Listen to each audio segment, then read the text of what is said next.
Matt Stepp with Dave Campbell's Texas Football back here at the 2018 Texas High School Coaches Association Convention in beautiful San Antonio, Texas.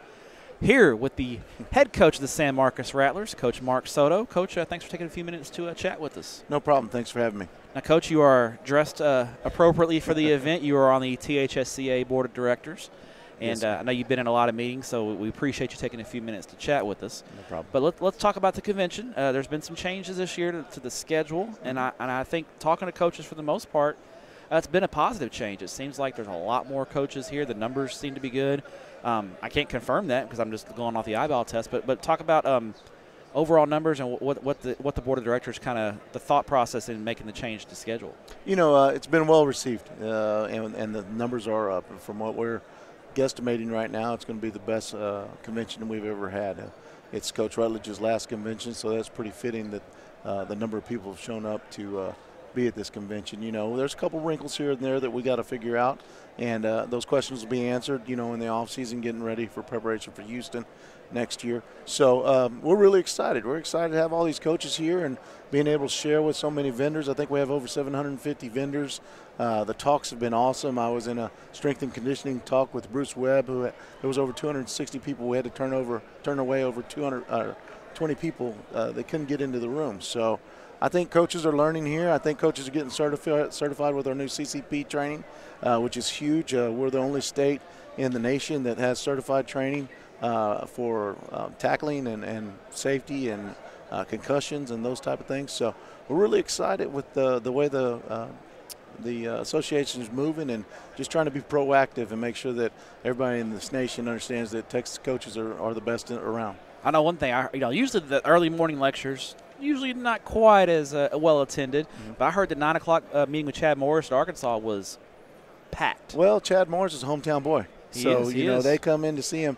I was just talking with Dr. Elza with the UIL, and their meeting, they had over 940 people in it. Wow. Just on the rules, the rule changes. So coaches here in Texas, they want to learn. They want to be in the forefront. They want to make sure that they're taking care of their kids the way they need to and their programs the way they need to.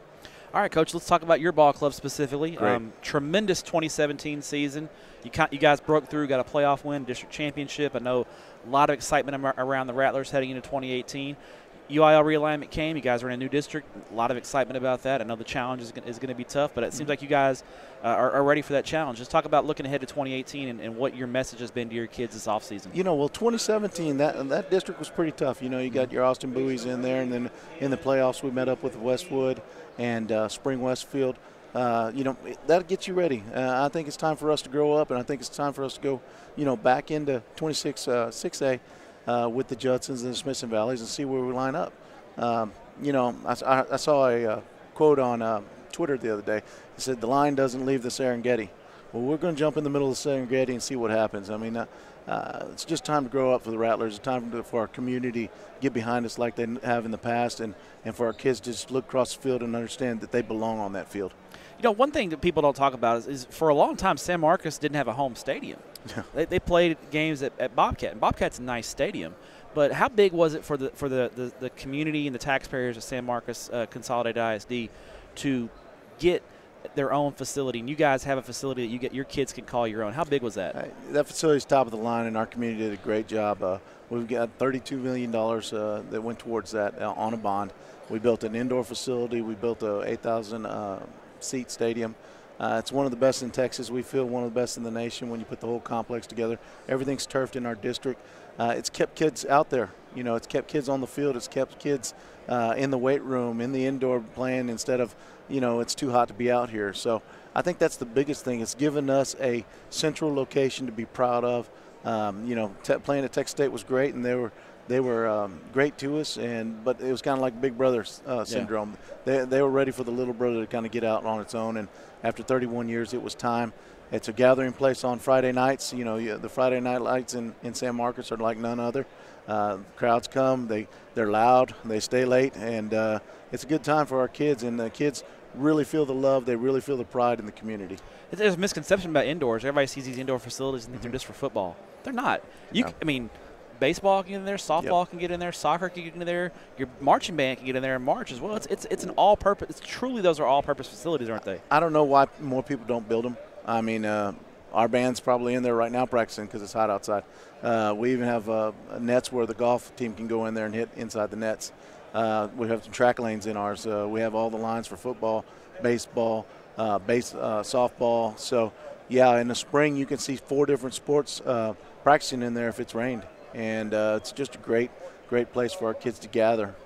What kind of ball, looking ahead to 2018 again, what kind of ball club can Rattler fans to expect? Obviously graduation, you graduated a great senior group. We sure did. But what kind of team can Rattler fans expect to see on the field in 2018? You know, they're going to see a tough-nosed team. We're going to hang our hat on being blue-collar workers. We're going to hang our hat on, hey, we're going to play till that last whistle, because we saw last year with 3 major comebacks in our season that if you just play till that last whistle and don't worry about what the scoreboard reads, good things are going to happen.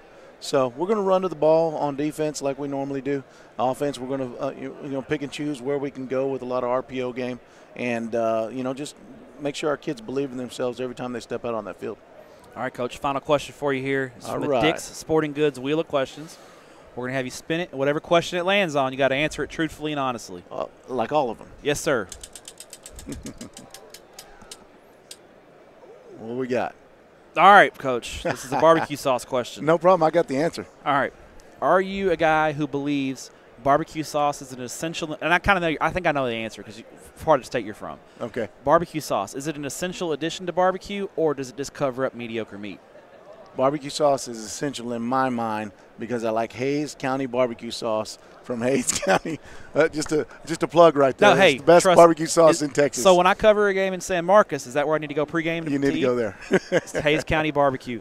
And Ishmael Johnson, he agrees. He's nodding. Yes, no doubt. So barbecue sauce. Do you like your barbecue sauce sweet, spicy, tangy? What kind of sauce do you like? Tangy and on the side, because sometimes that meat is too good and you just got to dip it. All right, there you go. There you have it. He's Mark Soto with the San Marcos Rattlers and the THSCA Board of Directors. Coach, we're really busy, and I know you appreciate your time. Thank you.